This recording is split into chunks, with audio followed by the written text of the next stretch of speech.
Hello, in this video we are doing numbers 8, 9, 10, and 11 on your Algebra 3 Try 1 final review.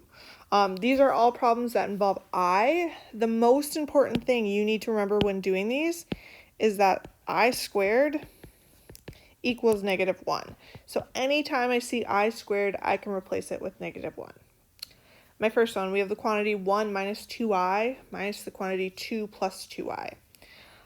We are subtracting, so like we did with polynomials, we need to start by distributing that negative.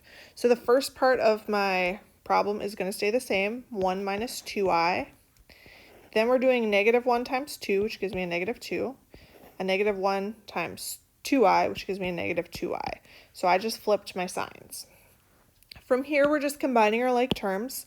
So I notice we have 1 and -2. If I do 1 minus 2, that gives me -1. We also have -2i minus 2i, -2 minus 2 gives me -4i. And this would be your final answer. Again, remember to combine your like terms, they need to have the same like ending. So notice we added the ones that had i's, we added the ones that were alone. You can't combine my final two answers or final two terms because one has an I and one doesn't. All right, let's look at our next one. We have -8i times 2i. Again, my reminder, I squared equals -1. If we run into an I squared, we're going to replace it with -1. We're just going to multiply, so I'm going to do -8 times 2, which gives me a -16. I'm going to do I times I. Remember, we're like adding our little exponents, and they each have a sneaky little 1. So we have I to the power of 2. Again, I have this note up here, I squared equals -1. So technically we have -16 times -1. When I do -16 times -1, I get a positive 16, and that's going to be my final answer. Again, the big thing here, anytime you have an I squared, just go ahead and replace it with -1. Number 10, we are still simplifying. We're multiplying the quantity -5 plus I times the quantity -1 times -2i. This one, we are going to do the handy-dandy box method. So go ahead and set up your box. We have two terms in each factor, so it's going to be a 2 by 2. Along the top, I'm going to put -5 plus I. And along the left side, we have -1 minus 2i.